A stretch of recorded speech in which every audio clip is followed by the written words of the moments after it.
Hello guys, welcome back to Comic Hind. और हम आ चुके हैं वैनम के 13th पार्ट में।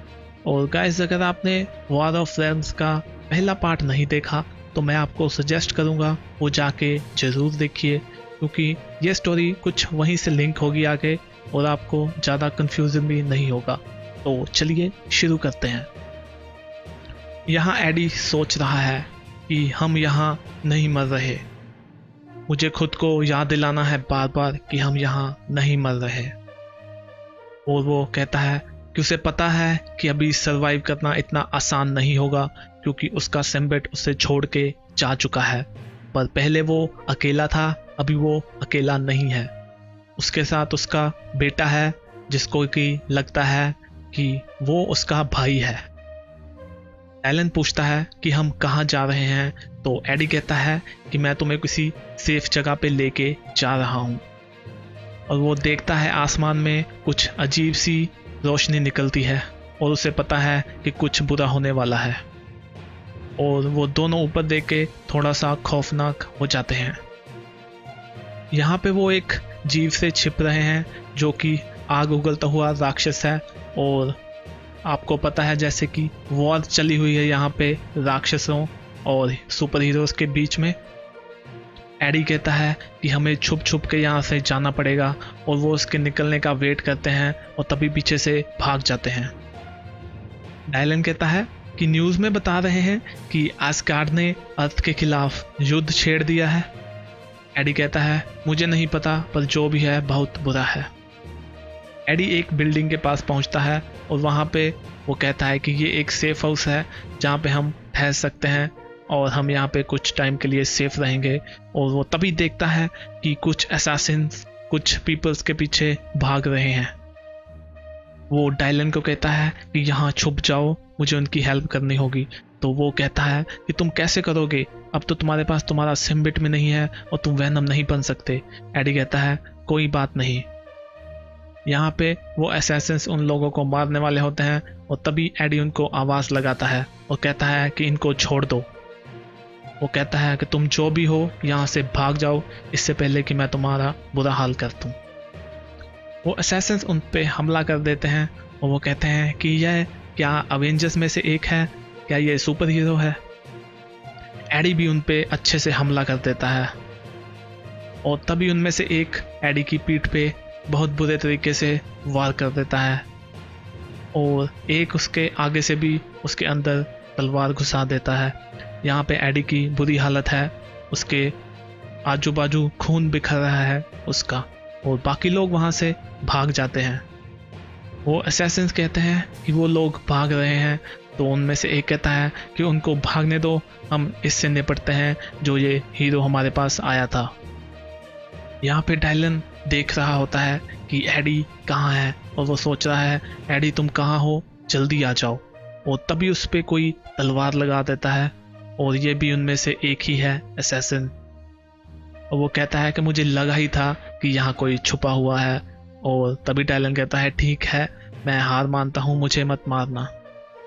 वो कहता है कि मुझे लगता है कि मैं तुम्हें जिंदा नहीं छोड़ूंगा, सॉरी। तभी एडी आके उसको पीछे से पकड़ लेता है और वो कहता है कि मैं भी किसी को जिंदा नहीं छोड़ता, और वो उसकी गर्दन मरोड़ देता है और उसे मार देता है। यहाँ हम देखते हैं कि एडी बहुत बुरे तरीके से घायल है और वो डायलन के सहारे आगे चल देता है। यहाँ ऊपर से उसको 3 विचेस देख रही होती हैं जो कहती हैं कि ये बंदा एक वॉरियर है, ये काफ़ी इंटरेस्टिंग है, इसके अंदर काफ़ी गुस्सा भरा हुआ है। और वो सोच रही हैं कि वो इसका इस्तेमाल कर सकती हैं इन पृथ्वीवासियों के साथ लड़ने के लिए, अगर इसको वो अपना जादू दे दें। पर कुछ इनमें से उसके साथ एग्री नहीं है। यहाँ हम देखते हैं कि एडी और डायलन थोड़ी आगे चल देते हैं और वो एक बिल्डिंग के पास पहुँचते हैं जहाँ पे एडी एक बटन दबाता है और उसका दरवाज़ा खुल जाता है। और यहाँ वो देखते हैं कि वहाँ पे काफ़ी सारी गन्स ही गन्स हैं।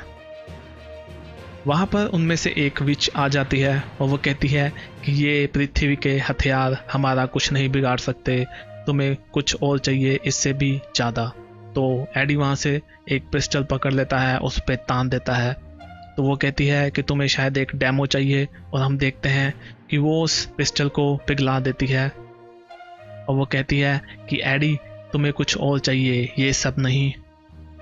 और वो उसे एक स्टोन दिखाती है। वो एडी कहता है कि ये स्टोन क्या करेगा, मुझे मेरी गन चाहिए, वही मेरे यूज़ आएगी। तो वो कहती है कि ये एक स्टोन नहीं है, ये एक ड्रीम स्टोन है।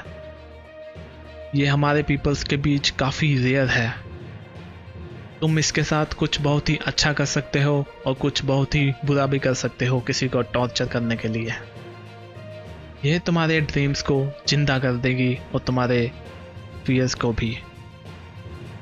और ये किसी स्पेसिफिक पर्पस के लिए ही बनाया गया है, वेपन। और एडी भी उस वेपन को लेने के लिए चल देता है, पर डायलन उसको मना करता है कि इस पे ट्रस्ट मत करो। वो कहती है कि एडी मुझे पता है तुम्हें क्या वेपन चाहिए, तो ये स्टोन लो और अपना ड्रीम पूरा करो। और एडी उसको पकड़ लेता है और हम देखते हैं कि ये एडी यहाँ पे वैनम के रूप में वापस आ जाता है। और वो कहता है कि ये थोड़ा डिफरेंट है, पर है तो वैसा ही और मेरा काम चल जाएगा। और हम देख सकते हैं कि ये अपने पुराने वाले वैनम से काफ़ी डिफरेंट है। यहाँ पे डायलन एडी को देख रहा होता है और वो कहता है कि एडी क्या तुम ही हो अंदर? तो एडी कहता है हाँ मैं ही हूँ।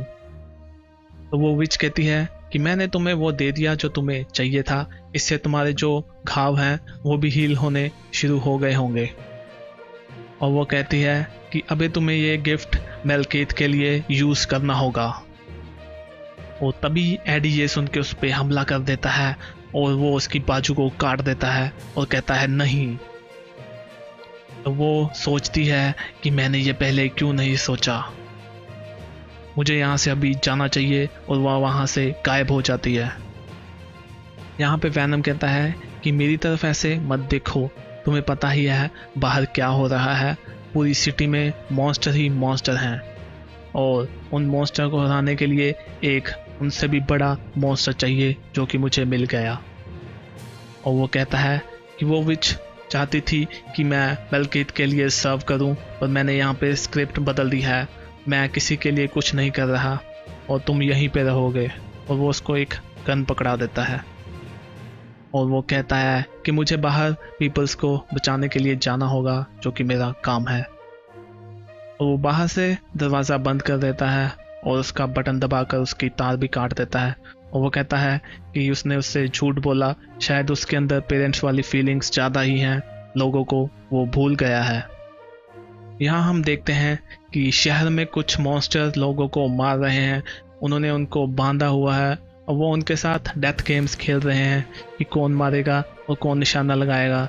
और तभी वहाँ पे वैनम पहुँच जाता है और वो कहता है कि मैंने तुम लोगों को पहले ही कहा था कि तुम मेरे जैसे बंदे का सामना नहीं करना चाहोगे, मेरे जैसे मॉन्स्टर से दूर रहना चाहोगे।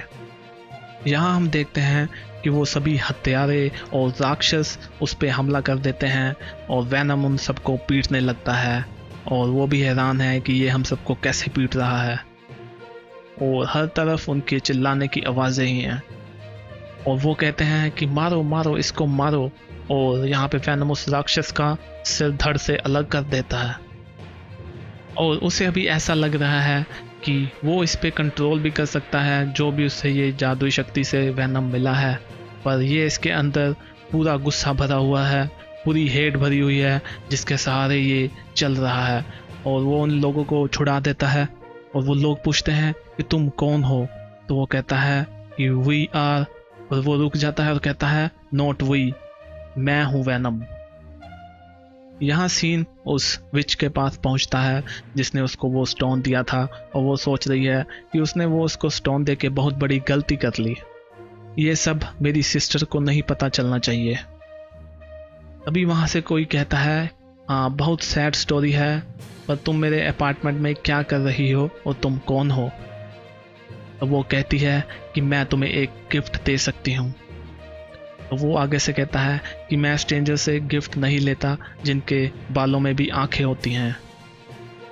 तो वो कहती है कि तुम्हारा वर्ल्ड जल रहा है और वैनम ने इसको बहुत अच्छे से बचाने की कोशिश कर रहा है, तो हमें उसको थोड़ा एनकरेज करना चाहिए। तो वो कहता है एनकरेज करना चाहिए या मार देना चाहिए। वो कहती है कि तुम वैनम को जानते हो, उसने तुम्हें पावरलेस बना दिया, कमज़ोर कर दिया और बिल्कुल निकम्मा कर दिया। पर अगर तुम मुझे सर्व करने का प्रॉमिस करो तो मैं तुम्हें काफ़ी शक्तियाँ दे सकती हूँ और तुम वैनम को डिस्ट्रॉय भी कर सकते हो और तुम्हारे सभी ड्रीम पूरे होंगे। तो वो कहता है अगर तुम ऐसे कहती हो फिर मैं सोच सकता हूँ। और ये और कोई नहीं, ये वैनम का दुश्मन लॉन्ट्रेन है, जो कि आपने पिछली सीरीज में भी देखा होगा कि वैनम ने इसको पकड़वाया था और वो स्टोन को पकड़ने के लिए बढ़ता है और अभी आई थिंक ये भी उसकी शक्तियों का इस्तेमाल करेगा। तो गाइस इसी के साथ हमारा ये पार्ट भी ख़त्म होता है। अगर आपको ये बढ़िया लगा तो चैनल को सब्सक्राइब जरूर कीजिएगा, वीडियो को लाइक कीजिए, शेयर कीजिए और कमेंट करके बताइए कैसा लगा। तो मिलते हैं नेक्स्ट वीडियो में, तब तक के लिए बाय बाय।